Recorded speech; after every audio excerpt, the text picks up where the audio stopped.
করি ভালো আছেন, আমিও ভালো আছি। আমি একজন মনের মানুষ চাই। আমার বিয়ে হয়েছিল, বাচ্চা নাই, তবে হাজবেন্ড চলে গেছে। তো আমাকে যদি কেউ বিয়ে করতে চান তো আমার সাথে যোগাযোগ করবেন। ভিডিওটা সম্পূর্ণ দেখবেন এবং বুঝবেন। কেউ বাজে কমেন্ট করবেন না, কারণ আমি একজন সত্যিকারেরই মনের মানুষ চাই। আমি একজন ডিভোর্সি মেয়ে। আপনার বাড়ি কোথায়? আমার বাড়ি রংপুর। রংপুর। আপনার নাম? আমার নাম বিথি। বিথি। পড়ালেখা আছে আপনার? আমার পড়ালেখা 8-9 পর্যন্ত আছে। ফ্যামিলিতে কে কে থাকেন? ফ্যামিলিতে আমি আর আমার ভাই আছে। তো আপনি আসছেন প্রতিবেদন, আপনার বাবা মা আপনার প্রতি কোনো কিছু? না, আমার বাবা নেই, আমার মা আছে। আমার ভাই ছোট এখনও, আর আমি বড়, মানে ফ্যামিলির বড় মেয়ে। আমি যেহেতু ডিভোর্সি, আমার বিয়ে শাদী হচ্ছে না, আমার মাও যৌতুকের কারণে বিয়ে শাদী দিতে পারতেছে না।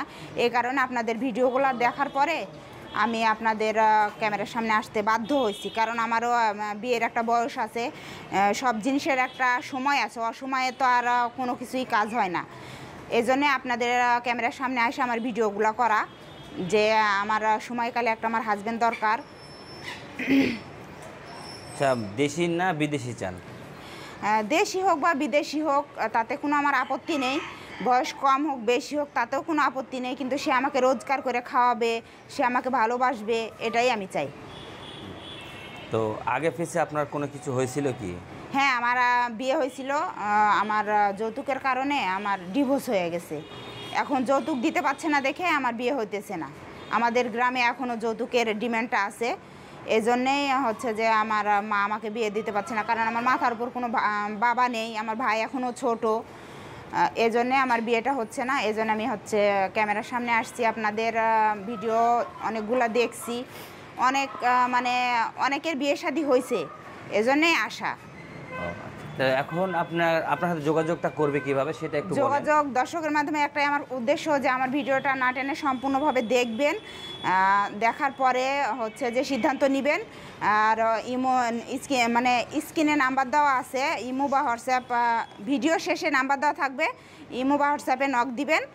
আর কেউ বাজে মন্তব্য করবেন না যে আমি ভুয়াভাবে ভিডিওতে আসছি, এগুলা ভুল ধারণা। আসলে আমি একজন অরিজিনালি মনের মানুষ চাই, যে আমাকে সারা জীবন আগলায় রাখবে, সারা জীবন সংসারে তার রাখবে, ভালোবাসা দিবে, এটাই, আর কিছু না।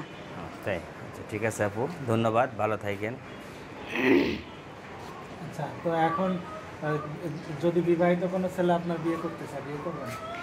বিবাহিত বললে হচ্ছে যে যদি বউ থাকে সেগুলা হচ্ছে যে আমি করব না, কারণ আমি সতীনের সংসার করতে চাই না। আর আমার হচ্ছে বউ মারা গেছে বা চলে গেছে এরকম ধরনের